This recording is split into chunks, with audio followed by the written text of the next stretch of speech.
Thank you very much, Mr. Chairman. And Mr. Chairman, and to our witnesses, I want to thank you all for being here. And my constituents are concerned about where the $700 billion is going. They want to know because they get up every morning, they work hard, they give up their tax dollars, and they're trying to figure out where did the money go, where's it going.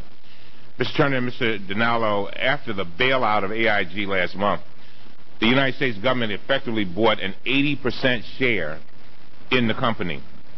That should have caused a fundamental change, you would think, in how the company was spending funds on compensation, bonuses, and benefits. But it doesn't look like that's what happened.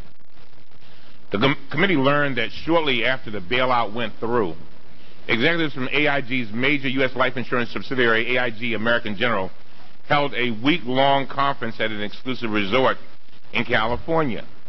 The resort is called the St. Regis Monarch Beach. Let me put up some pictures of the hotel up on the screen. It's very impressive. This is an exclusive resort. The rooms start, gentlemen, at $425 a night. Some are more than $1,200 a night. By the way, that's more than some of my constituents pay on a mortgage payment every month in the homes that they're now losing, by the way. We contacted the resort where AIG held this week-long event, and we requested copies of AIG's bills. We learned that AIG spent nearly $500,000 in a single week at this hotel. Now, this was right after the bailout. Mr. Turner, have you heard of anything more outrageous?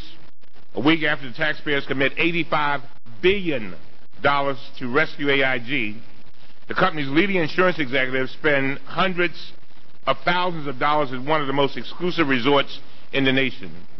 Mr. Turner? I've been a business executive myself, and I tell you what, when our company, when things got tough, you cut back on expenses. You just go out and eliminate those type of things. I'm sure they had the issue. They were probably already committed to it, and we're going to have to spend it one way or another. But nonetheless, I remember we, as a business executive, VP and CFO of a company, we would actually go out and cancel those conferences because we just didn't want to send a message to the employees that we're spending on this type of thing and we need to cut back expenses. So, especially in light of the bailout. And if a company is drowning, then you're going to go and spend that kind of money. It's crazy, and I agree with you. Yeah. Let me describe for some of you the charges that the shareholders who are now U.S. taxpayers had to pay. Check this out. AIG spent $200,000 for hotel rooms and almost $150,000 for catered banquets. AIG spent, listen to this one, $23,000 at the hotel spa and another $1,400 at the salon. They were getting their manicures, their facials, their pedicures, and their massages while American people were footing the bill.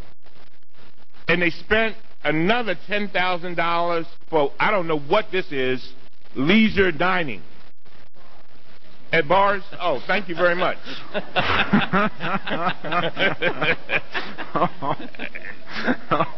Mr. Dinallo, let me ask you, not as the insurance commissioner, but as a taxpayer, does this look right to you? I think there are some regrettable headlines in that, but I will say one thing, having been at large global companies and knowing what condition AIG was in when the injection occurred, the absolute worst thing that could have happened to AIG after the government extended $85 billion would have been for them to basically go into a runoff situation, for employees to leave, for traders and major underwriters to flee the company. So if there was a thinking that they needed to bring everybody together in order to keep the productivity of the insurance companies intact and protect policyholders by keeping them from going into a runoff status, I do agree there is some profligate spending there, but the concept of bringing all the major employees together, let me just, to ensure that the $85 billion could be as greatly as possible paid back would have been not a crazy corporate decision. Well, I would tend to disagree with you when it comes to pedicures, facials, manicures. The American people are paying for that. I agree. I'm just and they're very upset. I said there are regrettable and wrong headlines in that, but the idea of making sure that you can get the game plan back on track so you can pay off the loan is not an irrational expensive way to get the game plan back on track. I agree.